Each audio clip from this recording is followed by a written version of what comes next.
Irmãos, vamos abrir a palavra do Senhor em Romanos. Romanos capítulo 11.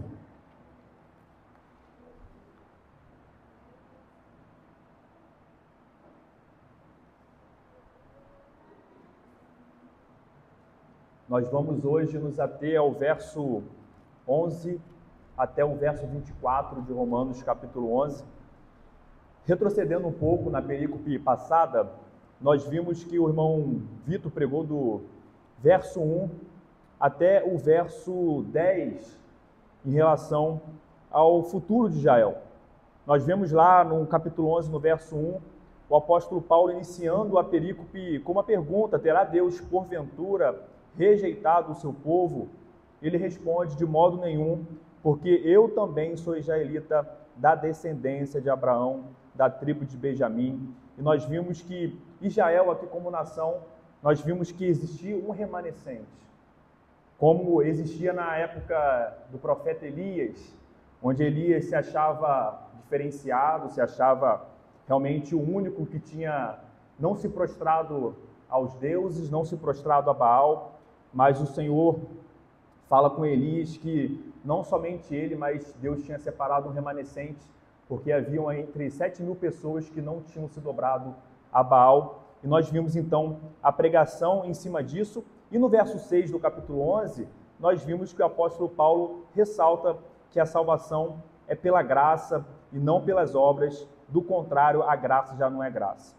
Que diremos, pois, verso 7, o que Israel busca, isso não conseguiu, mas a eleição o alcançou, e os mais foram endurecidos. Alcançou quem? Alcançou os remanescentes. Como está escrito, Deus lhe deu espírito de entorpecimento, olhos para não ver e ouvidos para não ouvir, até ao dia de hoje. E diz Davi, tornasse-lhes a mesa em laço e armadilha, em tropeço e punição.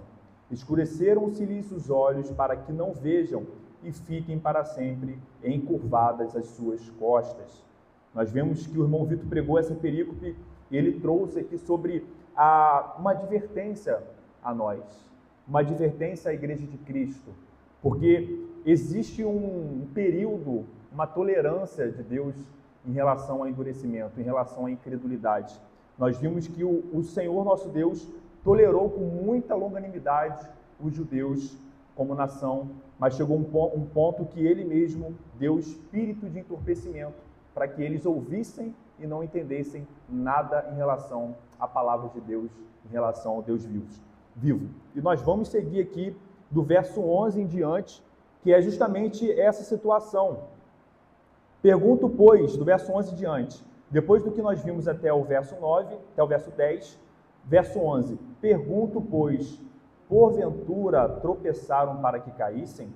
De modo nenhum, mas pela sua transgressão veio a salvação aos gentios, para pô-los em ciúmes. Ora, se a transgressão deles redundou em riqueza para o mundo, e o seu abatimento em riqueza para os gentios, quanto mais a sua plenitude. Dirijo-me a vós outros que sois gentios, visto, pois, que eu sou apóstolo dos gentios, glorifico o meu ministério, para ver se de algum modo posso incitar à emulação os do meu povo e salvar alguns deles. Porque se o fato de terem sido eles rejeitados trouxe reconciliação ao mundo, o que será o seu restabelecimento, senão vida dentre os mortos? E se forem santas as primícias da massa, igualmente o será a sua totalidade. Se for santa a raiz, também os ramos serão. Se, porém, alguns dos ramos foram quebrados, e tu, sendo oliveira brava, foste enxertado em meio deles e te tornaste participante da raiz e da seiva da oliveira, não te glories contra os ramos. Porém, se te gloriares, sabe que não és tu que sustentas a raiz, mas a raiz a ti. Dirá, pois, alguns ramos foram quebrados para que eu fosse enxertado? Bem, pela sua incredulidade foram quebrados. Tu, porém, mediante a fé estás firme. Não te ensoberbeças, mas teme, porque se Deus não poupou os ramos naturais, também não te poupará. Considerai, pois, a bondade e a severidade de Deus. Para os que caíram, severidade, mas para contigo a bondade de Deus, se nela permaneceres. De outra sorte, também tu serás cortado. Eles também, se não permanecerem na incredulidade, serão enxertados, pois Deus é poderoso para os enxertar de novo.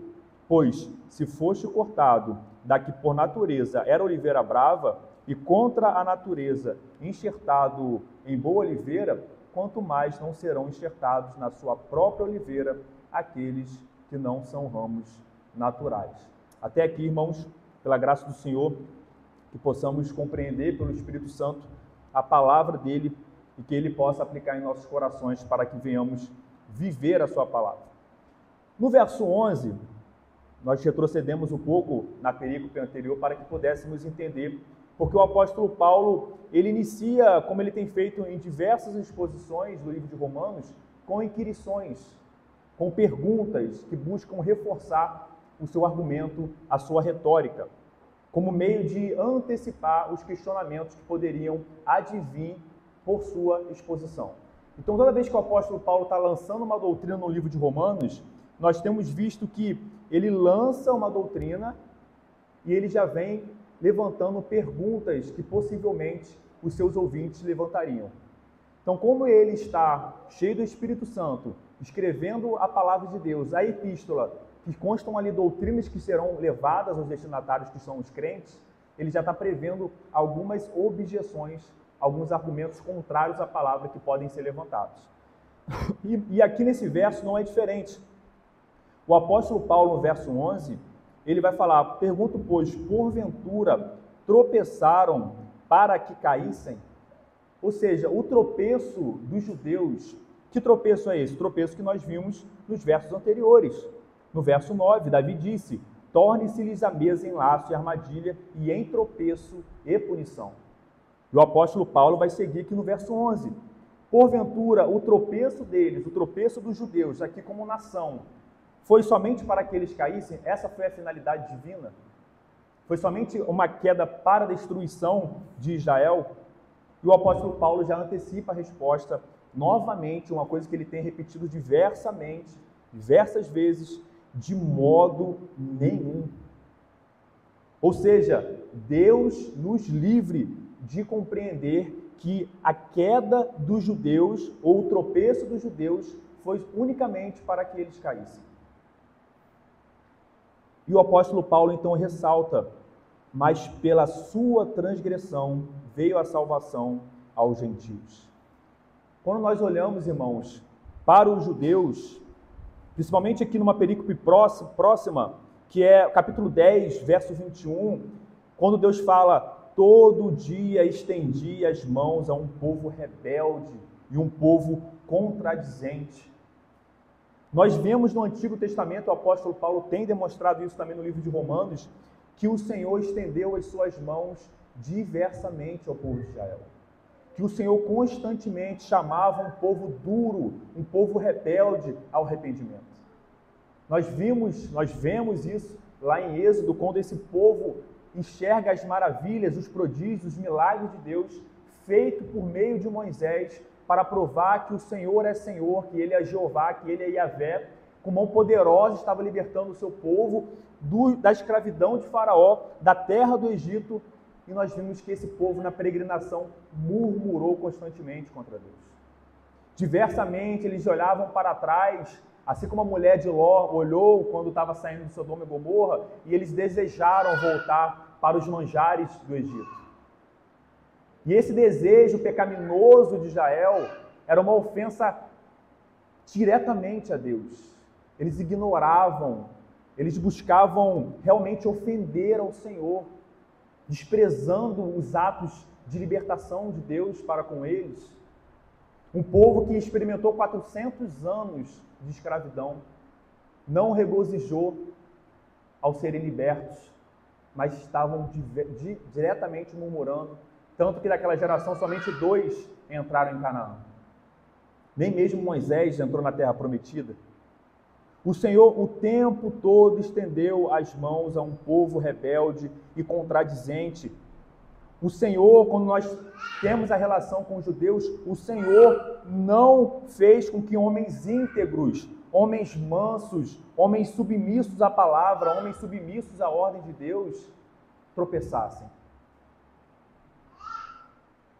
Os judeus tropeçaram por causa das suas próprias transgressões. Em nenhum momento foi o Senhor que fez com que eles tropeçassem. O apóstolo Paulo deixa isso claro. Mas pela sua transgressão, eles caíram pela transgressão, pela rebeldia contra a palavra, contra a ordem de Deus. Mas, novamente, nós vemos o poder de Deus, porque o apóstolo Paulo fala uma coisa ruim, uma constatação ruim. Qual é a constatação ruim? Transgressão dos judeus. Isso é um fato ruim, é um fato mau. A transgressão é o pecado de Israel. A transgressão é ofensa contra o caráter santo de Deus. E o apóstolo Paulo, então, trabalha que até mesmo no mal, até mesmo na transgressão, o que isso redundou? Redundou em riquezas para os gentios, pois os gentios foram salvos na transgressão de Israel. Lá em Gênesis, capítulo 50, verso 20, nós temos ali José conversando com seus irmãos depois de ter sido vendido como escravo ao Egito, depois de ter sofrido anos e anos de escravidão, depois de ter perdoado seus irmãos e o seu pai Jacó ter falecido, tendo seus irmãos grande temor que ele agora fizesse a mesma coisa contra eles, se vingasse, ou seja, vendessem eles também como escravo. O José olha para a sua vida e ele faz uma constatação para os seus irmãos. E é a mesma constatação que nós podemos fazer com o ato de salvação dos gentios aqui. Ele olha para os seus irmãos e diz: vós, na verdade, intentaste o mal contra mim. Porém, Deus o tornou em bem para fazer como vedes agora, que se conserve muita gente em vida. José entendeu que era necessário, apesar da responsabilidade de seus irmãos, ele entendeu que Deus soberano estava tirando o bem do mal. O nosso Deus, ele é o único que tem poder para converter o mal em bem. Veja, os irmãos de José cometeram grande maldade contra José. E o Senhor redundou aquilo em salvação para muitas pessoas, inclusive preservando a linhagem de Jacó, porque eles teriam falecido também na grande fome. E aqui, o Senhor está fazendo a mesma coisa. O nosso Deus está fazendo com que, apesar da desobediência de Israel, apesar do tropeço dos judeus, apesar da sua rebelião contra Deus, o Senhor fez e converteu isso em salvação para os gentios. É isso que o apóstolo Paulo está trazendo aqui. E essa salvação dos gentios tem uma finalidade, que o Senhor fala, para pô-los em ciúmes. Irmãos, essa perícope que nós vamos ver aqui, nós vamos ver que o Senhor está tratando não mais agora indivíduos, como nós vimos entre Jacó e Esaú, entre Isaac e Ismael, lá em Romanos capítulo 9, sobre a eleição. Aqui nós vamos trabalhar a etnia, nós vamos trabalhar nações. Quando o apóstolo Paulo está se referindo a gentios, a nação gentílica, ou seja, todos aqueles que não são judeus. E quando ele se fala dos judeus, está falando do povo de Deus, o povo separado ali do pacto, que é Israel. Certo? Duas nações. Nós vamos ver no decorrer do texto que nós não estamos defendendo aqui que Deus tem dois povos, no sentido de que Israel é um povo e os gentios são um segundo povo, como os dispensacionalistas defendem. Existe apenas uma oliveira, apenas uma árvore, que é a árvore de Deus. Existem ramos, que vai ser o ramo de judeus e outro ramo que são os gentios. Ambos pertencentes à mesma oliveira do Senhor. Tá? Então aqui o Senhor só está trabalhando etnias diferentes. Ok? Mas Deus está somente um povo. É somente pela salvação em Cristo, é somente pela crença em Cristo como Senhor e Salvador que os homens, sejam judeus, sejam gentios, podem ser salvos. Não há salvação por outro meio. Não há salvação por meio de sacrifícios. Não há salvação por meio dos ritos do Antigo Testamento. Não há mais salvação, somente por meio de Cristo. Seja para o povo judeu como povo, sejam para todos os povos da terra, além dos judeus. Todos os povos são salvos e pertencem ao número dos eleitos que foram salvos por Cristo. Aqueles que confessam o Senhor Jesus Cristo como Senhor. E aqui nós vemos que uma aplicação também para nós, quando nós entendemos que aqui o Senhor converteu o mal em bem, não é diferente para aquilo que o Senhor fez nas nossas vidas e continua fazendo. Muitas vezes o Senhor permite que nós venhamos a cair, venhamos a estar em práticas de determinados pecados. Isso é mal em si, isso é transgressão. E nós vemos como o Senhor converte isso em bem. Como Ele faz isso? Muitas vezes é nesse momento que nós constatamos como o filho pródigo que nós não temos força em nós mesmos. Quando nós estamos em determinada prática de pecado, o Senhor, por meio do seu Santo Espírito, converte esse mal, esse ato maligno em bem, nos levando ao arrependimento e nos levando à constatação que nós precisamos de Cristo diariamente. Um certo pastor falou que toda vez que nós oramos, nós confirmamos a nossa incapacidade. É uma confissão de incapacidade. E muitas vezes a prática de pecado, quando Deus permite que nós venhamos a determinados pecados, praticar determinados pecados, o Senhor mostra como é a nossa vida e como é a nossa natureza sem a sua atuação, sem o seu Espírito nos levando ao arrependimento. Isso aqui é apenas um exemplo de como o Senhor constantemente, na nossa realidade, na nossa vida, está convertendo o mal em bem. Seja um mal moral, às vezes o mal circunstancial. Um desemprego, uma catástrofe, o Senhor está convertendo o mal em bem para a sua glória e cooperando para o bem daqueles que amam a Ele.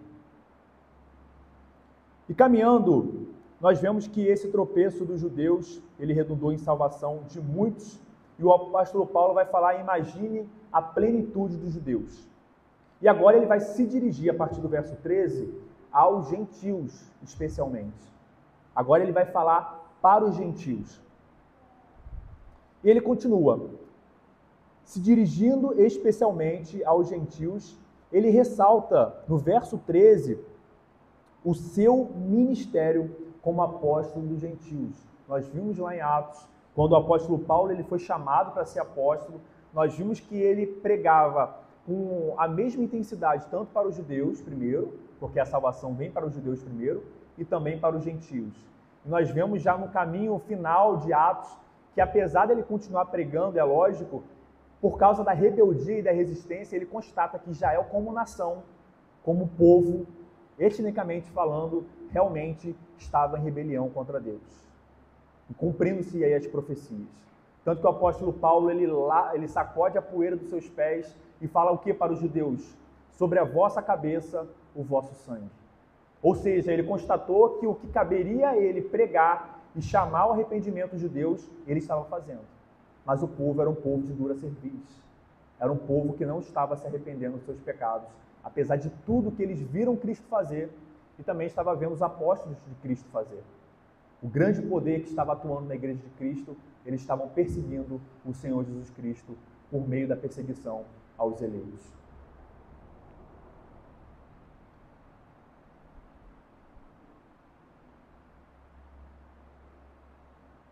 E o apóstolo Paulo, ele coloca aqui o porquê dele estar glorificando o seu ministério como ministério de apostolado para os gentios. Ele vai falar aqui no verso 14 que a finalidade dele estar glorificando o seu ministério era para ver se de algum modo ele pudesse incitar a emulação os do seu povo e salvar alguns deles. O que o apóstolo Paulo está querendo dizer nesses versos 13 e 14?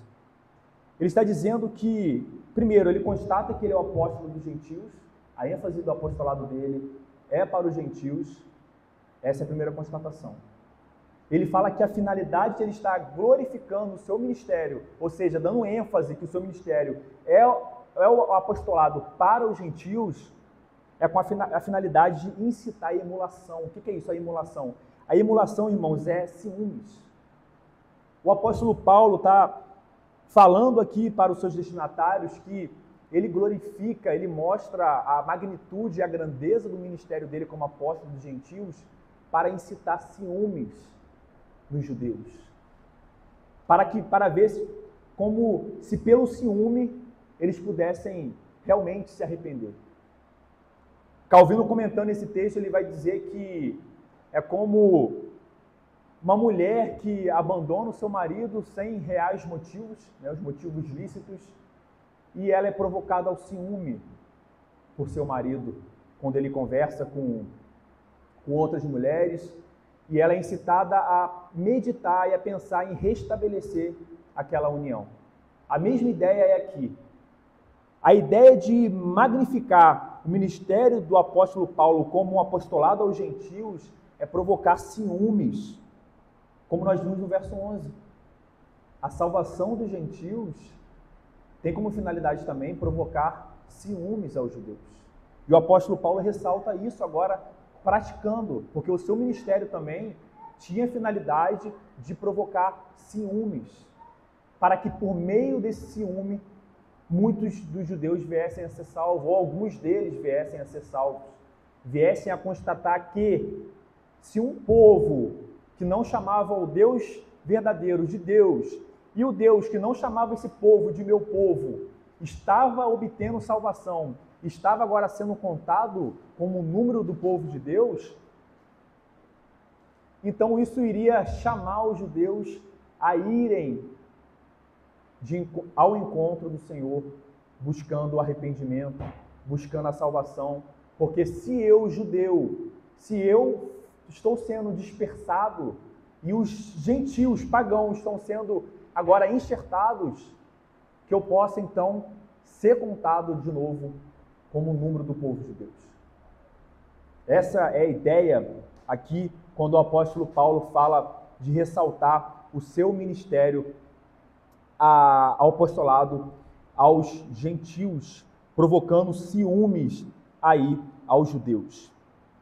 E no verso 15, ele vai dizer, porque se o fato de terem sido eles rejeitados trouxe reconciliação ao mundo, o que será o seu restabelecimento, senão vida dentre os mortos? O apóstolo Paulo coloca algo muito interessante aqui, porque ele está partindo, como o irmão Vitor ressaltou várias vezes aqui, o apóstolo Paulo, diversamente, ele parte do argumento menor para o maior, ou do maior para o menor. E aqui ele utiliza desse recurso também. Ele está partindo do menor para o maior. Ou seja, se a rejeição trouxe reconciliação ao mundo, ou seja, se algo ruim trouxe algo bom, imagine o restabelecimento. Ou seja, se os judeus, ao serem rejeitados por Deus, por sua transgressão, redundou na salvação de muitos povos, os gentios, e nós aqui, depois de 2000 anos, sendo salvos ainda, ou seja, o evangelho continua alcançando os gentios, e nós vemos a diferença em relação ao povo de os judeus, o povo de Israel, como a proporção é muito maior de conversões entre os gentios e continua ínfima, mas ainda existe um número, mas continua ínfima em relação aos gentios. O apóstolo Paulo está falando, imagina o restabelecimento deles, imagina quando eles forem chamados de volta, porque se a rejeição ter renudado em milhares e milhares e milhares de pessoas, de todas as línguas, de todas as raças, de todas as nações, grande salvação para eles, quiçá o seu restabelecimento, e ele vai trazer uma imagem muito forte, que é a imagem da profecia de Ezequiel. Quando o apóstolo Paulo utiliza aqui que o seu restabelecimento vai trazer vida dentre os mortos, ele tem aqui a imagem do vale de ossos secos. O que é a imagem do vale de ossos secos? Que o profeta viu, o Senhor deu a visão ao profeta e ele estava pisando em ossos secos, despedaçados, tanto tempo que estava já lá mortos. Nós vemos ali naquela profecia que o Senhor manda o profeta profetizar, e ele profetiza.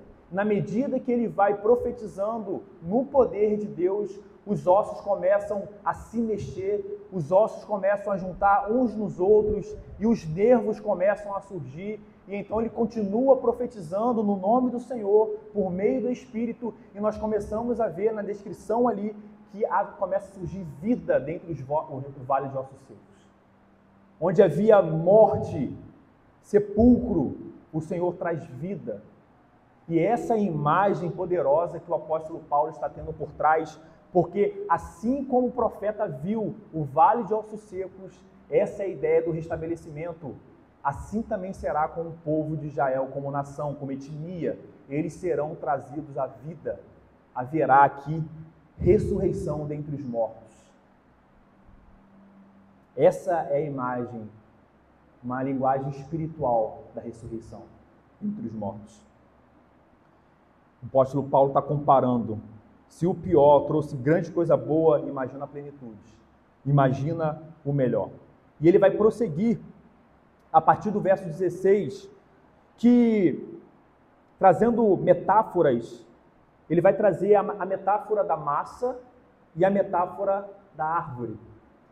Ele vai dizer agora que do maior para o menor, ou do todo para o periférico, ou do centro para o periférico, a ideia é, se a massa, ou seja, se o todo é santo, o periférico, ou seja, as primícias, também o serão. E ele vai dizer, se a árvore, se a santa raiz também, os ramos também serão. Qual é a ideia aqui? O que o apóstolo Paulo está querendo desenvolver aqui?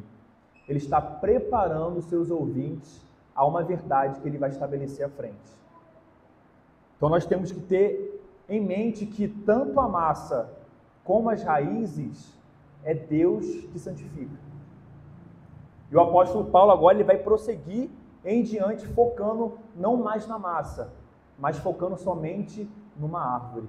Ele vai trabalhar aqui a oliveira, uma árvore muito conhecida, inclusive no Monte das Oliveiras, ou seja, um monte onde havia diversas plantações de oliveira, várias árvores de oliveira, que foi o monte onde o Senhor pregou o Sermão do Monte, né, que nós fomos expostos aqui pela manhã. O Sermão do Monte foi no Monte das Oliveiras. Nós temos diversos relatos ali no Monte das Oliveiras, e o Senhor aqui, ele está utilizando dessa árvore, uma árvore muito bem, com grande estima para os judeus. E que árvore é essa, irmãos? É a árvore que nós comemos a azeitona. O fruto da oliveira é a azeitona. Da oliveira também nós temos o azeite.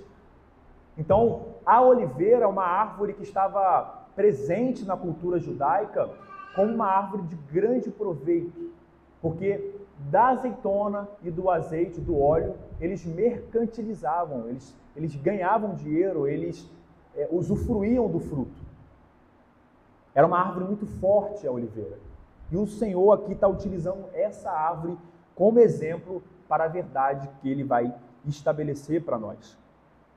E a grande verdade que o Senhor está utilizando aqui, dessa metáfora da oliveira, é que nessa oliveira ela tem diversos ramos. Não é assim como uma árvore? Ela tem um tronco e diversos ramos que advêm desse tronco. E o apóstolo Paulo vai utilizar essa figura para falar que existe um ramo que são os judeus, como povo, e existe o outro ramo que são os gentios, como o outro povo. Essa é a metáfora que o apóstolo Paulo está utilizando aqui, fazendo distinção entre judeus, nação, e entre gentios, nação. E a ideia dele desenvolver essa verdade é uma ideia de demonstrar que tanto os judeus como os gentios, ambos não poderiam se gloriar em nada, a não ser em Deus. Tanto um ramo como o outro é santificado por causa das raízes. Não é isso que o apóstolo Paulo vai colocar aqui? No verso 17, se porém alguns dos ramos foram quebrados, e tu, sendo oliveira brava, foste enxertado em meio deles e te tornaste participante da raiz e da seiva da oliveira, o que o apóstolo Paulo está dizendo aqui? Está dizendo que os gentios eram oliveira brava. O que é oliveira brava, irmãos? Oliveira brava, oliveira silvestre, é aquela oliveira que não frutifica. É a oliveira que não tem frutos. É a oliveira que não tem muita utilidade. Ela não dá azeitona. Ela não serve para muita coisa. E o apóstolo Paulo está falando que os gentios, quando eles foram encontrados por Deus, eles eram como oliveiras silvestres. Eles eram oliveiras bravas. O que Deus está falando aqui não tem nenhum mérito nos gentios para serem enxertados na árvore de Deus. Eles não estão numa situação superior em relação aos judeus que tinham negado Cristo, que tinham se rebelado contra Deus. Eles não estão em situação de vantagem. Eles eram oliveira brava, oliveira inútil. Mas o que o Senhor faz com essas oliveiras? Ramos quebrados, ele enxerta em meio deles, ou seja, no meio da oliveira de Deus, junto com os judeus, e agora essa oliveira que era infrutífera, ela passa a ser frutífera. Por quê? Porque agora ela está sendo participante da mesma raiz dos judeus e da mesma seiva. Não sei se os irmãos sabem o que é seiva na planta, mas a seiva é como se fosse o sangue para nós. Não tem o nosso sangue que circula por todo o nosso corpo e faz com que nós venhamos a estar vivos também? A seiva é como o nosso sangue para as plantas. É onde estão os nutrientes que passam por toda a árvore, desde o tronco até os frutos, até o ramo, e fica circulando a seiva. Qual é a ideia que o apóstolo Paulo está colocando aqui para nós? Que a santificação, que a salvação dos gentios, eles estão sendo participantes dessa seiva e dessa raiz, não por causa deles, não por causa do mérito deles, mas porque Deus assim o quis salvar também. Porque ele assim prometeu no Antigo Testamento que outras nações seriam salvas.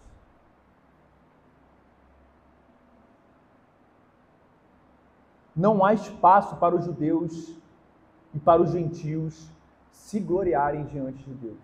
Nós estamos falando isso repetidamente. Repetidamente nós estamos falando que a salvação é unicamente pela fé no Senhor Jesus Cristo. Não há espaço, irmãos, na fé cristã para orgulho, não há espaço na fé cristã para a soberba. Provavelmente o apóstolo Paulo escreve isso porque algum grupo de gentios estavam ensoberbecidos. É bem provável que um grupo de gentios estavam achando que eles eram superiores aos judeus, porque nós recebemos a Cristo, nós aceitamos a Cristo. Os judeus não aceitaram a Cristo.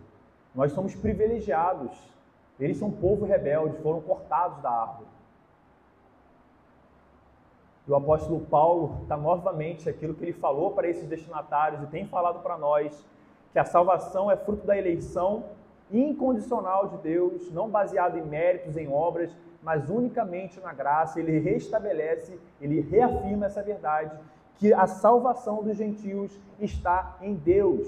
E aqui a metáfora é nas raízes e na seiva, e não nos ramos. Nós estávamos conversando pela manhã, justamente também sobre isso, sobre o orgulho, a soberba. E o irmão Áquila trouxe que existem alguns cristãos que não entenderam a mensagem da cruz. Existem alguns cristãos que professam a Cristo, nominalmente, nós não sabemos, ou algum irmão, ou algum eleito que está em prática de pecado, como é possível, que não entendeu, que tem pensado de si mais do que convém, como o apóstolo Paulo vai falar em Romanos capítulo 12. Existe uma medida de conveniência que nós devemos ter sobre nós mesmos. O que passa disso é pecado. E nós colocamos aqui, foi trazido em relação a como existem pessoas cristãs que são muito sensíveis, pessoas que qualquer coisa se tornam ofendidas, ficam ofendidas, são sensíveis, não se pode falar nada.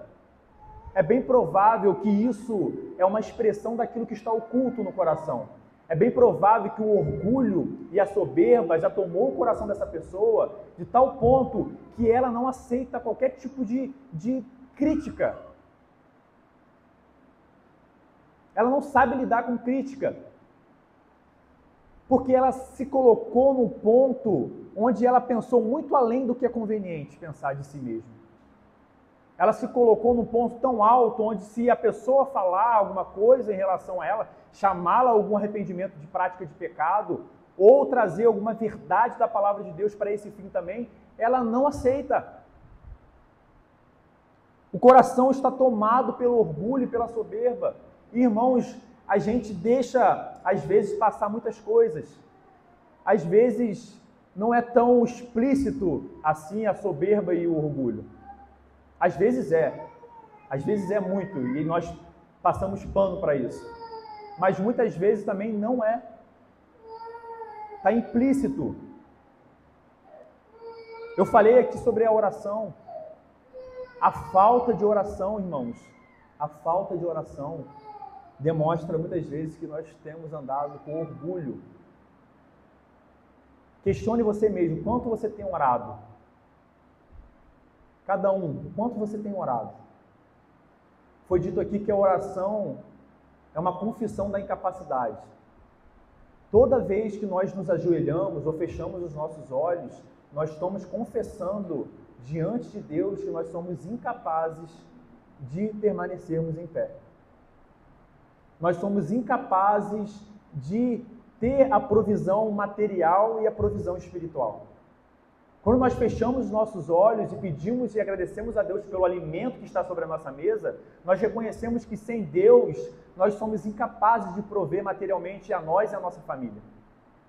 Se o Senhor não fazer descer chuva do céu, se Ele não fizer a planta e a terra dar o seu fruto, não teremos o que comer.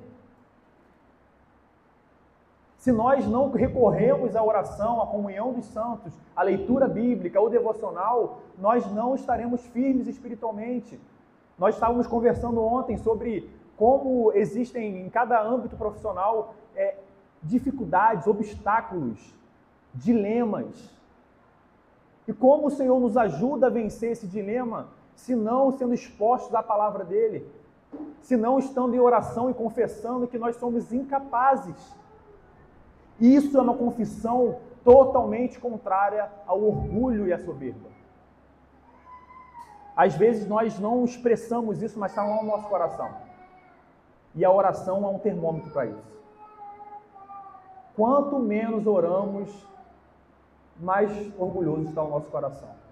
Quanto menos oramos, mais nós afirmamos que nós somos capazes de nos prover espiritualmente e nos prover materialmente. E a pergunta para nós que fica hoje é o quanto nós temos orado, o quanto nós temos confiado em Deus, depositado em Deus a nossa ansiedade, a nossa provisão, tudo. Quando o salmista fala que nós estamos seguros debaixo da asa de Deus, debaixo das asas de Deus, essa imagem, irmãos, às vezes a gente deixa passar, é uma imagem muito linda. Não sei se os irmãos já viram quando um pássaro protege seus filhotes debaixo da asa. E essa é a ideia que o salmista está trazendo para nós.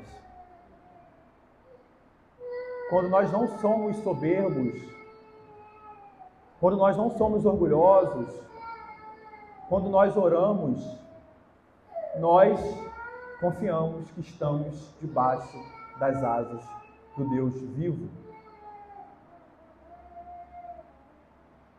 Não há espaço para orgulho e soberba. Essa é a ênfase do apóstolo Paulo aqui para os gentios. Essa é a ênfase do apóstolo Paulo. Então, prosseguindo, se ele coloca que, sendo oliveira brava, fosse enxertada no meio deles, ou seja, na oliveira de Deus, para serem participantes da raiz e da seiva da oliveira. E aqui no verso 18, o apóstolo Paulo vai falar o que nós estamos vendo aqui. Por isso, não te glories contra os ramos. Que ramos? Os judeus. Os outros ramos. Não te glories achando que é superior a eles. Porém, se te gloriares, sabe que não és tu que sustenta a raiz, mas a raiz é que sustenta a ti. Tirais, verso 19, dirá, pois, alguns ramos foram quebrados para que eu fosse enxertado. Isso aqui é interessante que o apóstolo Paulo está trazendo. Responde muitas perguntas. Olha, é muito comum alguns cristãos, eu já fui questionado sobre isso, associar a salvação dos gentios à rejeição, associar intrinsecamente a salvação dos gentios à rejeição dos judeus. Ou seja, os gentios só foram salvos porque os judeus foram rejeitados. Se os judeus não tivessem rejeitados, os gentios não teriam sido salvos. Isso não é o que nós vemos no pacto com Abraão. Certo? Abraão pagão, não existia Israel.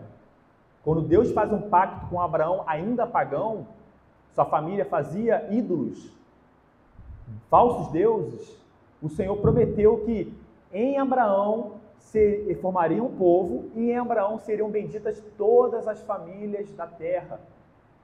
Em diversas outras profecias nós vemos que o alcance de um povo que não era povo já era anunciado por Deus. E o apóstolo Paulo vai responder isso. Ele vai falar que, bem, pela sua incredulidade foram quebrados. Eles não foram quebrados para que os gentios pudessem ser salvos. Veja, o apóstolo Paulo está falando que eles foram retirados, quebrados, porque eles rejeitaram, porque eles foram incrédulos. Então, cuidado, irmãos. A salvação, a nossa salvação, nós somos gentios, a nossa salvação já está no pacto de Abraão. Já está no Antigo Testamento. Então, sim, de um modo o Senhor está utilizando a rebeldia e a incredulidade de Israel como também instrumento para a salvação de muitos e utilizando também ao mesmo tempo a salvação de muitos dos gentios para pôr em ciúme o seu povo. O nosso Deus é todo-poderoso. Olha as coisas que Ele está fazendo com a rejeição e com a salvação de um povo. Nós já seríamos salvos. Os eleitos gentios estão no pacto da eternidade. A Trindade já tinha determinado, já tinha elegido um número de gentios que seriam salvos e que serão salvos ainda. Então, não associe intrinsecamente que nós só fomos salvos por causa da rejeição dos judeus. Eles foram rejeitados por causa da incredulidade deles. E o Senhor tirou o bem do mal, como nós vimos anteriormente. Bem, pela sua incredulidade foram quebrados. Tu, porém, mediante a fé estás firmes, não te ensoberbeças, mas teme. Não te ensoberbeças, mas teme. Repete tudo que nós vimos aqui. Não há espaço para soberba, mas para o temor. Aqui Calvino, quando vai comentar esse texto, ele ressalta aqui que esse temor não é aquele temor paralisante, como aqueles que estão fora de Cristo têm. Não é o temor que leva a um medo, ou seja, eu sirvo a Deus porque eu tenho medo dele. Calvino, ao comentar esse texto, ele vai falar que nós devemos entender aqui esse temor como um antídoto à soberba. É um antídoto ao orgulho. É um remédio contra o orgulho. Se de um lado o coração pode se ensoberbecer, como provavelmente alguns gentios estavam assim, orgulhosos por serem salvos, por fazerem parte agora da Igreja de Cristo, Paulo vai falar que não há espaço para isso. Pelo contrário, eles devem temer O fato deles terem sido enxertados na árvore é fato que devem fazê-los tremer diante de Deus, que devem levá-los todos os dias à humilhação diante de Cristo. O temor é o antídoto para a soberba e para o orgulho. É isso que o apóstolo Paulo está trabalhando aqui. E ele continua, por quê? Por que temer? Por que devemos temer? Porque os gentios devem temer. Porque se Deus não poupou os ramos naturais, a linguagem que o apóstolo Paulo vai utilizar aqui agora, das nações, é que existe uma árvore e existem ramos. E naturalmente esse ramo é Israel. Os gentios é outra oliveira, oliveira brava, oliveira infrutífera, oliveira silvestre.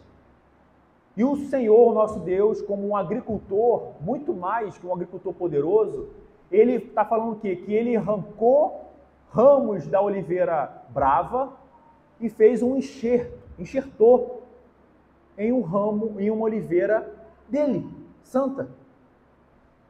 E o que ele fez com Israel, os incrédulos? Ele quebrou e lançou fora. Jesus Cristo falava isso. Aquele que não frutificar, os galhos, os ramos serão cortados e lançados no fogo.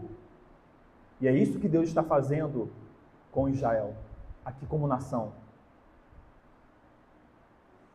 Os gentios foram enxertados.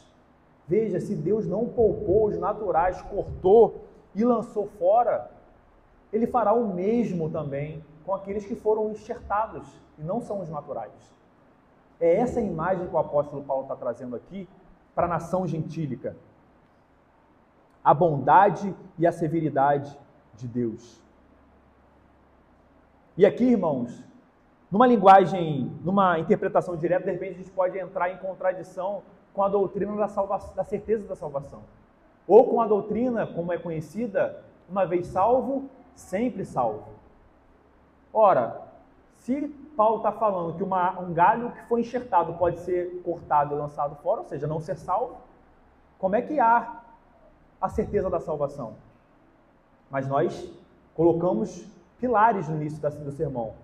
E quais foram um dos pilares? Deus está trabalhando como nação, não como indivíduo. Aqui ele está falando da nação gentílica, não de um gentil especificamente, um indivíduo. Porque interpretar contrariamente é negar tudo que nós vimos em Romanos até agora. É negar Romanos capítulo 8, onde o apóstolo Paulo escreveu que nada pode nos separar do amor de Deus que está em Cristo Jesus. Onde nós baseamos que uma vez salvo, ou seja, uma vez que os eleitos foram alcançados pela graça de Deus, o Senhor fará que eles perseverem até o final. Mas veja, essa é uma perspectiva divina. Às vezes nós queremos trazer a perspectiva de Deus para a nossa vida.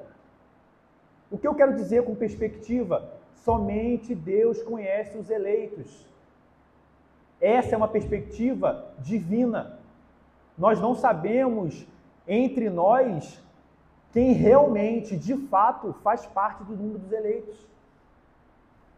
Cristo falou que muitos, no grande dia do juízo, falavam o quê? Senhor, Senhor. Profetizavam, expeliam demônios.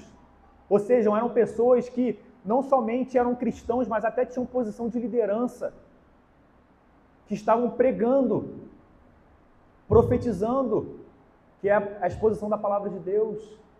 E o Senhor falou o que para eles?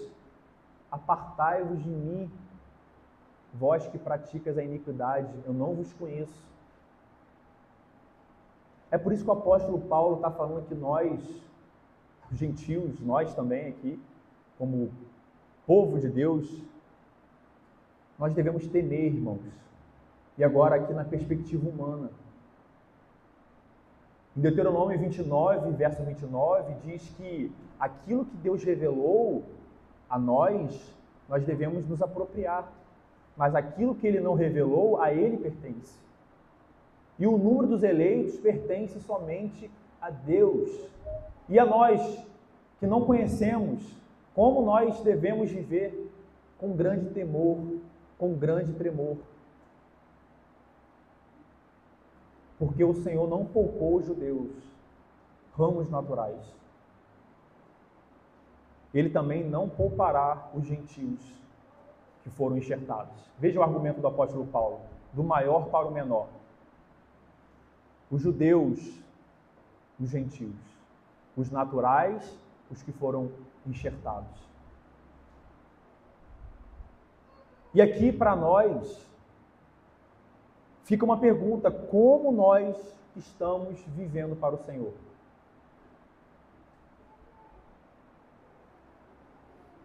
O Senhor Jesus Cristo, diversamente, nos evangelhos, ressalta sobre a perseverança. Nós vemos que não é o que nós fizemos somente durante toda a nossa vida, mas é o fim que vai determinar. É a perseverança até o fim. É aqueles que correram a carreira proposta até o fim.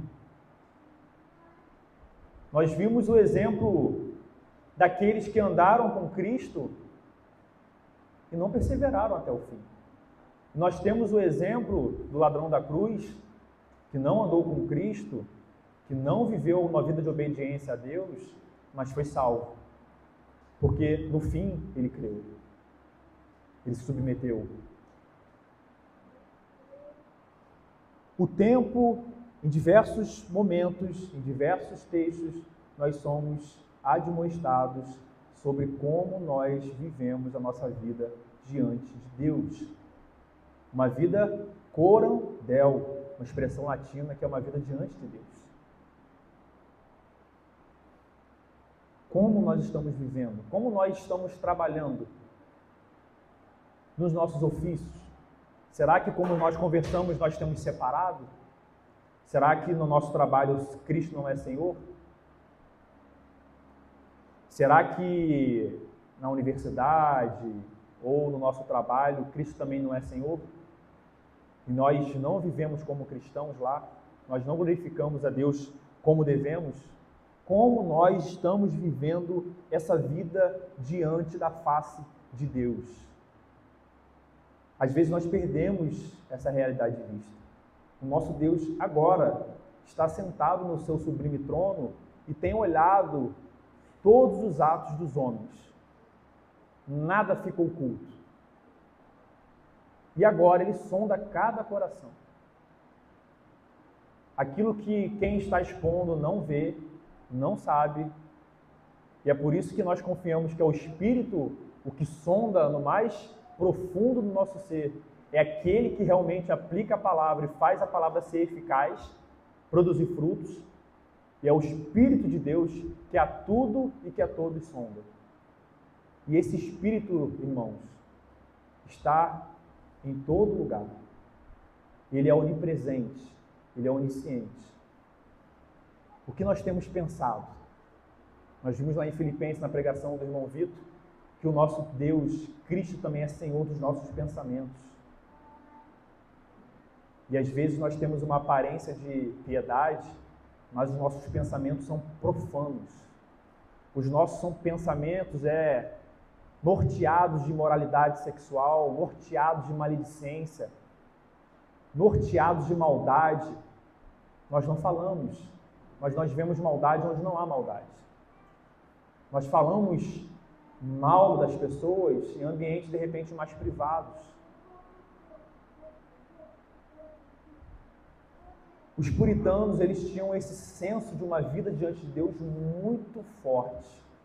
E isso está muito presente nos seus escritos. Era por isso que eles lutavam tanto, e lutaram tanto na esfera pública também.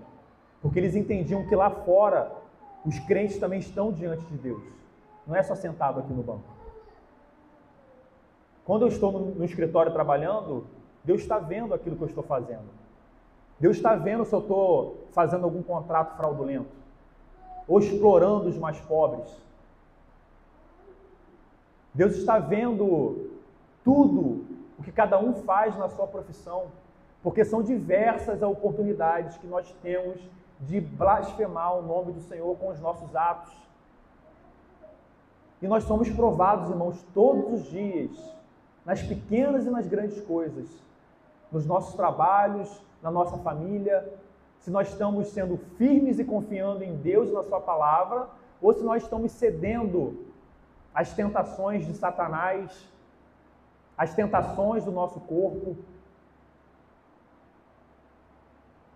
Como estamos vivendo diante de Deus? Lá em Hebreus capítulo 10, verso 35, o escritor, o autor de Hebreus, ele vai dizer: não abandoneis, portanto, a vossa confiança.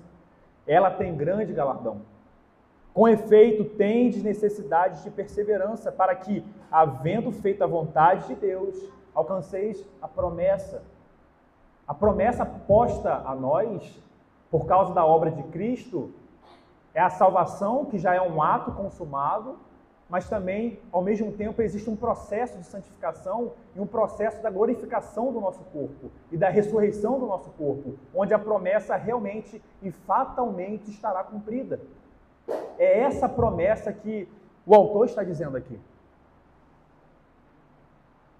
Porque ainda dentre pouco, aquele que vem, ele virá e não tardará.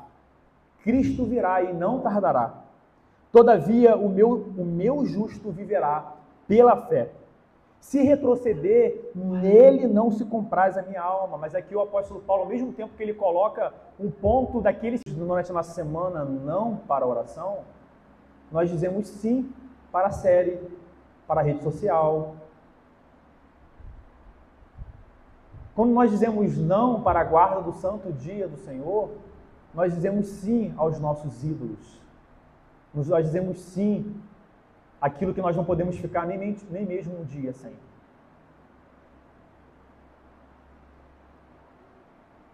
Irmãos, a gente tem enxergado às vezes uma fé cristã muito teórica. Nós temos vivido uma fé que não tem ideia do Deus severo que o apóstolo Paulo está dizendo aqui. Deus é bondoso para aqueles que permanecem firmes. Mas há um ar de severidade que o apóstolo Paulo está afirmando aqui, que deve produzir em nós temor.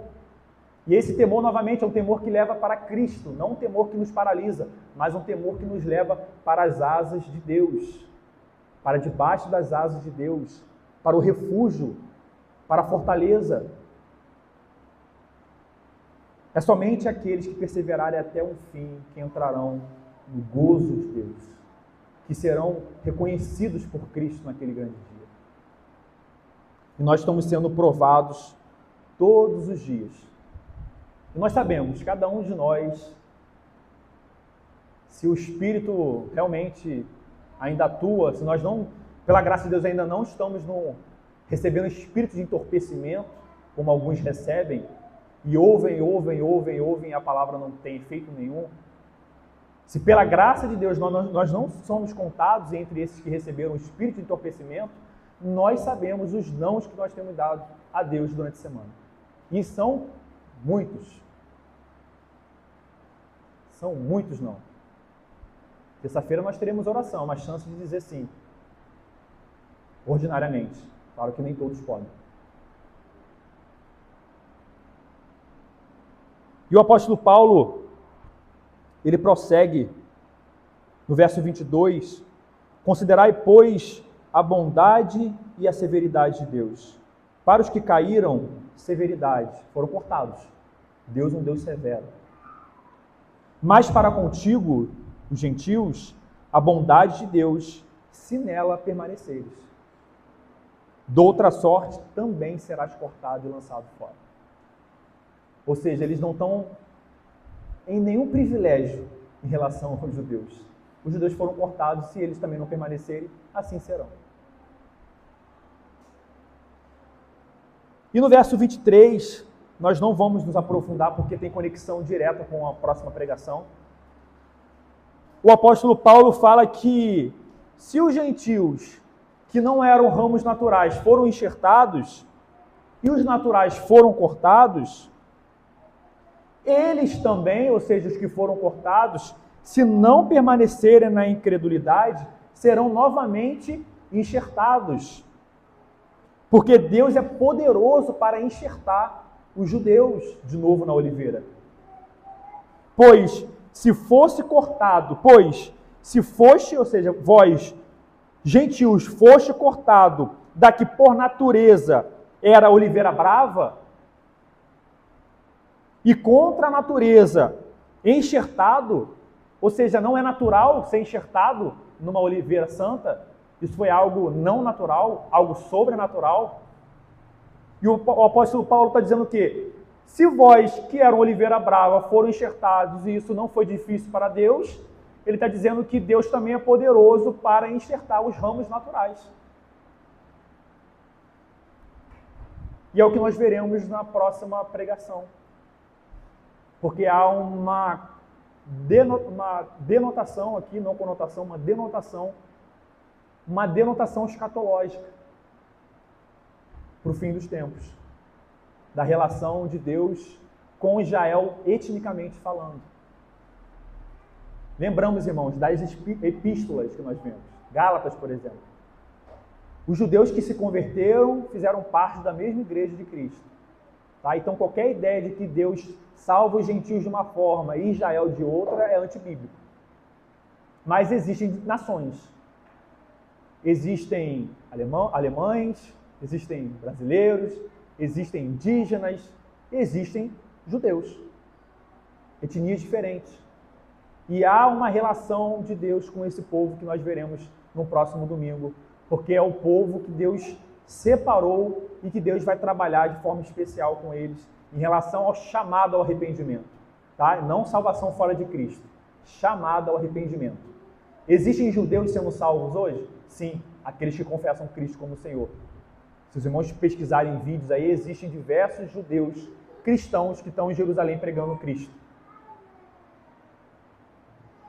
E aí nós temos a profecia ainda ecoando no número de remanescentes de Israel que ainda está sendo salvo.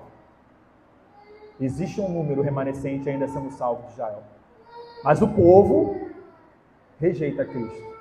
Tá? Judeus, etnicamente como povo, não adotam o cristianismo como uma religião. Certo? Eles não creem em Cristo como Messias. Eles estão na Torá, eles estão no Antigo Testamento. Estão esperando, aguardando o Messias vir aí. Então, irmãos, que nós possamos compreender com o texto de hoje que não há espaço para orgulho. Não há espaço para orgulho. E que nós possamos compreender que a nossa vida diante de Deus é uma vida onde nós estamos sendo observados, estamos sendo sondados pelo Espírito a compreender e a viver uma vida de obediência. Nós não venhamos a perder isso de vista. Essa foi a metáfora que Paulo utilizou da massa e da oliveira. Qual o ensino que fica para nós? Hoje, nós fomos enxertados não sendo parte da oliveira. Isso nos deve levar à humilhação, à humildade e à dependência de Deus, que inclui também a perseverança até o fim. Amém? Vamos orar, agradecendo ao Senhor.